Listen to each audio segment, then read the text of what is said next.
I've never felt much good at keeping my own company. Obviously, most people find the most comfort in spending time with those they love, like me with my friends.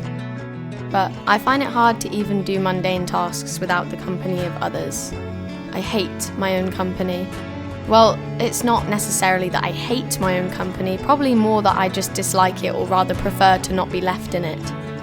I suppose it probably comes down to the fact that I just don't like myself that much, so therefore I wouldn't enjoy my own company. Lately, a lot of the people I surround myself with have been speaking on how much they enjoy to be in solitude.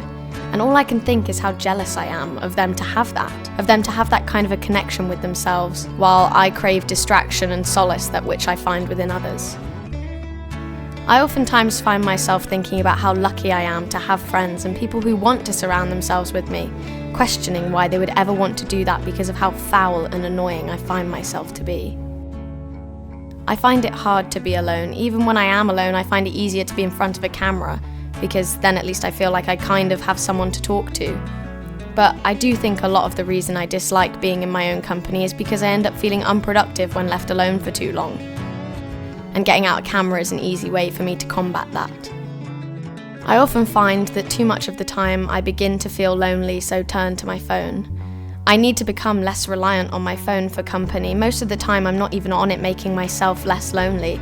I'm mostly on it making myself feel worse, but not realizing till it's too late and I've already done the damage. I need to learn that to be alone is not to be lonely. They aren't necessarily synonyms of each other. They can mirror each other, but they don't need to. I need to learn that I can find joy in my own company. You would have thought spending 2 months living on my own would have taught me that much, but I hate to tell you, it didn't. I need to learn that achieving this type of self-love isn't always going to be easy, and 2 months maybe just isn't enough time to find the fun in it. You would have expected that as an only child, I would be so used to my own company that surely at 20 years old I must enjoy it. But it's different now. I'm not a child without freedoms, and the freedoms that I have now make it harder to enjoy my own company, because now I feel as though I have to force myself into being alone rather than it being forced upon me. I hate my own company, but someday I won't.